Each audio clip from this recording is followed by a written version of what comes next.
Little video about instinctive shooting. This is my Raging bow. I mentioned it in another video. This is a really terrific bow. Most people say things like at any price, or terrific bow for the money. This is a very well made bow. These are really not expensive. I think you can get one of these for like 139 bucks. They're in the same class with the Samick bows, but these are better made bows. They're better finished. They have better fittings. And this bow is a 50-pound bow. It is very, very accurate. Instinctive shooting. I don't know what that is. I don't know if I do that. I think that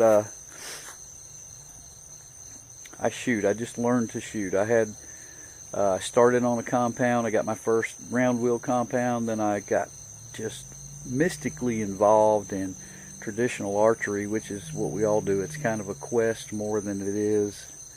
It's ritualistic more than it is a hobby. Archery, you will find, is a very fundamental activity to do. But one of the things that I do is, as you can see my bag target out here, this is the big green. This is good for, they say, for field points only, but I do shoot broadheads in them, and it does tear them up. These are only 27 bucks a piece. Free shipping too, by the way. I've got two of them. I got one way out there by those trees. But what I do, and I do this a lot, I probably shoot 500 arrows every day, and I always come out in the dark. I do put a light, I shine a light on the target, and I walk way out there and I shoot from 20 yards, and that keeps you, if you are gap shooting your arrows, if you are getting target familiarity and you're gap shooting your arrows, you're not going to be able to do that very well in dim light. So I think all of us, what we really do is when we get used to, once we get to the advanced stage, past the beginners, into the advanced stage where you're doing the release without thinking about it, you can shoot from a squared up position, or you shoot from the standard archery position. You can shoot with a lot of lean. You can shoot from your knees. Once you get to that position where you're not thinking about the release, we may all be gap shooting, and gap shooting is very accurate. You can really stack up some arrows one on top of the other doing gap shooting, but this technique, I think, helps keep you grounded more in the feel range. I don't know that it's instinctive. I don't know that that really actually exists. It's really as far from instinctive as you can get, but it's part of what I try to do every single night. I come out here, regardless of the weather, in the rain, it doesn't matter. If it's raining, I mean, I shoot in all those conditions because I may be hunting in them. So I'm going to shoot a few arrows. I'm going to try to set this camera up where you're going to be able to see the arrows, and again, I'm not going to be able to gap shoot if that's what I'm typically doing during the day without thought. So by the way, these are going to be the arrows that I constructed yesterday with fletches. So I'm walking to the 20-yard line.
was my 6. There's my raging bow, and as you can tell, those are all pretty good shots for shooting in the dark. You cannot tell where the tip of your arrow is, so it's very difficult to gap shoot. That's not one of my best. I shot a very tight group a little while ago, and I would say that this arrow here and these two, I mean, they're still within an animal. Not that one. That's one of them right there, dead center shot with a broadhead, and that's a field point. You can tell by how that's coming out.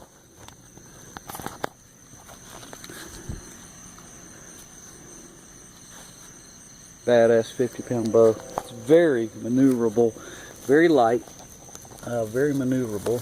This is a broadhead right here. So the two broadheads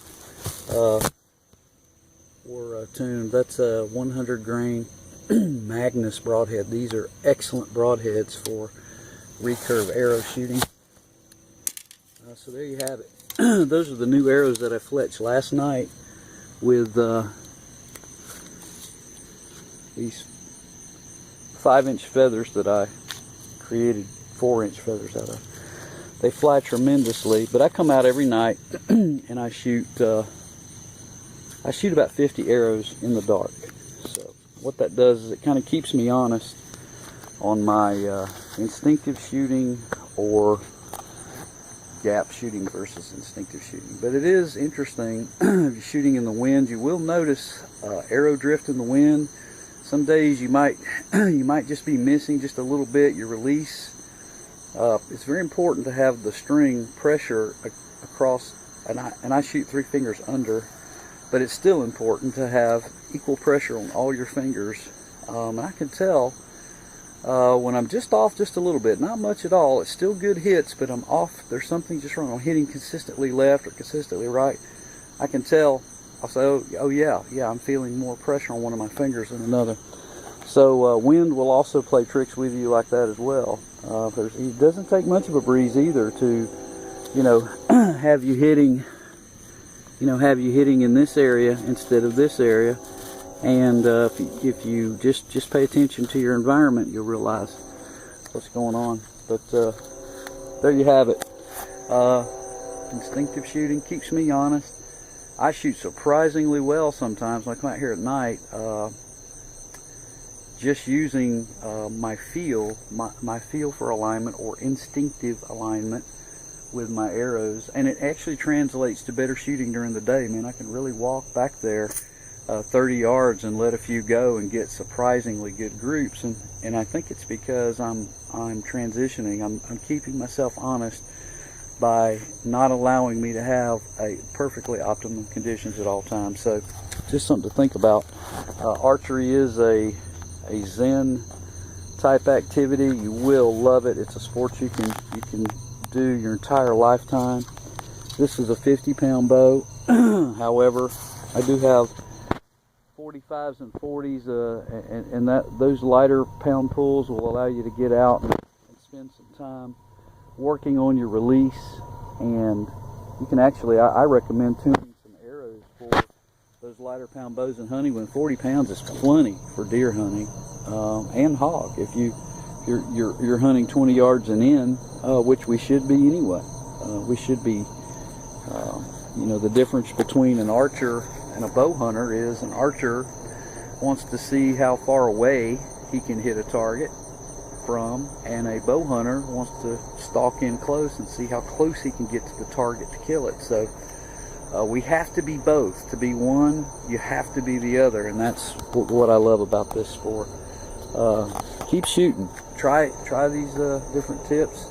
If you have some of your own, share it with us, because this is a community of guys out there that really are kind of flying under the radar. I didn't know much about traditional archery a year and a half ago. I've only been doing this a year and a half, and I found that there's a lot of guys that do this and we get kind of, tomfoolery from the compound bow crowd. But man, get out there and shoot. This is really terrific stuff. It will make you a better compound shooter. My compound shooting has doubled in expertise and ability and result because of the recurves, and it will make you a better recurve shooter as well. So it's all good.